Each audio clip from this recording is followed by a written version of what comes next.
sampai 36.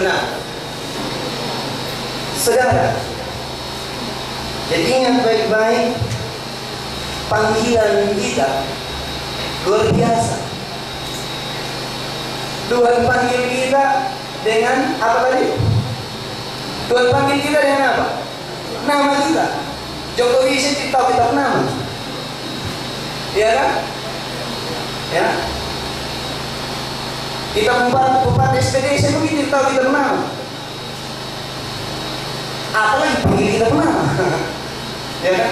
Sudah kita tahu nama, apalagi mau panggil nama? Tidak bisa. Tidak tahu.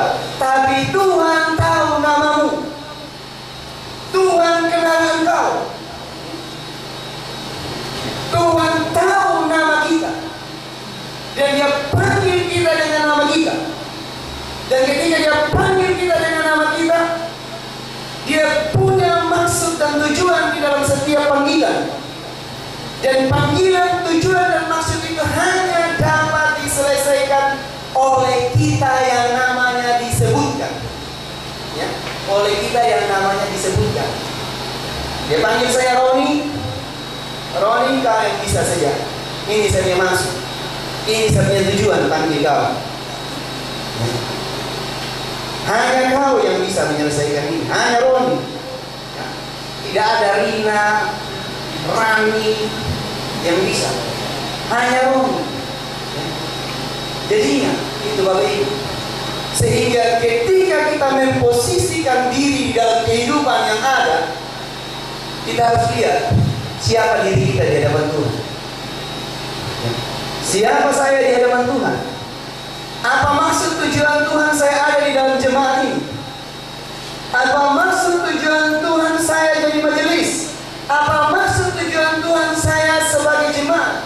Apa maksud tujuan Tuhan saya sebagai kepala keluarga? Apa maksud tujuan Tuhan saya ada sebagai anak di dalam keluarga? Apa maksud dan tujuan Tuhan saya sebagai istri di dalam keluarga? Apa maksud dan tujuan Tuhan saya harus menjadi janda? Apa maksud tujuan Tuhan saya harus menjadi duda? Apa maksud tujuan Tuhan saya harus menjadi anak yatim piatu? Renungkan itu. Posisikan diri Anda di dalam itu. Anda akan menyelesaikan maksud dan tujuan Tuhan itu, yang mana pada akhirnya ada kemuliaan bagi nama Tuhan melalui pribadinya. Jelas ya Bapak Ibu? Firman Tuhan tadi bilang apa? Dialah yang menyelamatkan kita dan memanggil kita. Memanggil kita dalam apa? Panggilan kudus. Ya. Bukan panggilan yang main-main. Jadi dengan demikian, saudara-saudara, mari kita memposisikan diri kita di dalam kehidupan kita sebagai orang yang dipanggil oleh Tuhan. Ya, yang pertama, ingatlah senantiasa Tuhan panggil kita dengan nama kita. Dan Dia punya maksud dan tujuan di dalam panggilan. Dia tidak panggil sembarang. Yang kedua, kita adalah spesial di mata Dia. Kita berharga dan mulia di hadapan-Nya. Ya. Karena itu Dia mempercayakan maksud dan tujuannya untuk diselesaikan oleh kita di dalam kehidupan ini. Yang ketiga, ketika kita sudah menyadari akan hal itu, maka posisikanlah diri kita untuk merenungkan, menghayati, menggali, mencari tahu apa maksud dan tujuan Tuhan di dalam segala hal hidup yang Tuhan izinkan terjadi dalam kehidupan saya. Hari ini kita ada dalam minggu sengsara yang pertama, ya. Minggu sengsara yang pertama. Oleh karena itu, untuk menghayati, merenungkan minggu sengsara yang pertama, kita tahu Tuhan sudah mati untuk kita, Tuhan bangkit untuk kita, Tuhan menyelamatkan kita. Dengan menghayati kesengsaraan Tuhan ini, yang untuk kita juga dipanggil untuk memposisikan diri kita. Ya. Nah, petunjuk hidup baru tadi berkata, berusaha sungguh-sungguhlah, ya, di dalam panggilan dan pilihan. Kalau engkau melakukannya, engkau tidak akan pernah tersandung. Ingatlah akan hal itu. Ya. Renungkan tentang hal itu. Ya. Ingatlah panggilan. Ingatlah panggilan. Renungkanlah panggilan, hayatlah panggilan. Tuhan memberkati kita. Amin.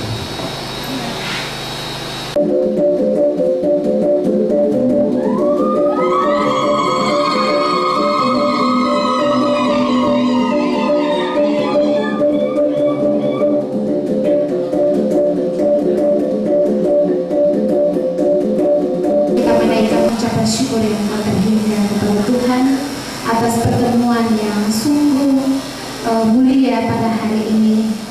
Yang terhormat Ketua Komunitas Bersatu Hati Melayani dan Bapak Pendeta sebagai pembina dan semua yang terkasih Bapak Ibu saudara yang telah bersama-sama dengan kami pada hari ini.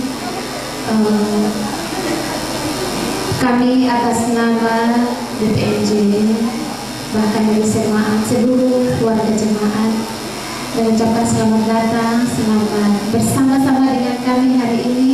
Kembali jadi mengucapkan terima kasih untuk kehadirannya, bahkan teristimewa untuk mimbar yang telah diserahkan untuk kami pakai dalam media, sebagai media untuk pemberitaan firman Tuhan.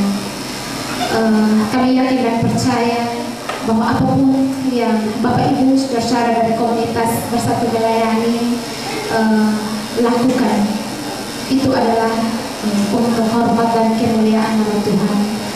Kami dukung selalu dalam doa.